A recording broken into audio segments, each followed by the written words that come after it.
হজ পালন করতে যে আবার 3টি ফরজ। 1 নাম্বার হলো ইহরাম, 2 নাম্বার হলো উকুফে আরাফা, 3 নাম্বার হলো তাওয়াফে জিয়ারা।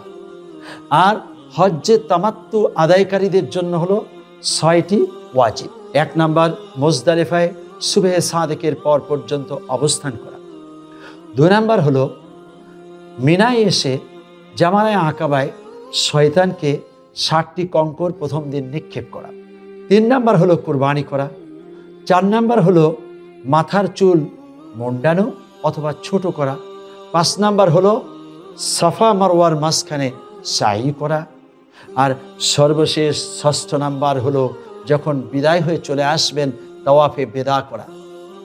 মূলত এই 6টি ওয়াজিব আর হলো 3টি ফরজ ঠিক থাকলো আপনার হজ ঠিক থাকলো। এই ম্যান্ডেটরি বস্তুতে কোনো ভুল হয়ে গেলে হজটাই নষ্ট হয়ে যাবে।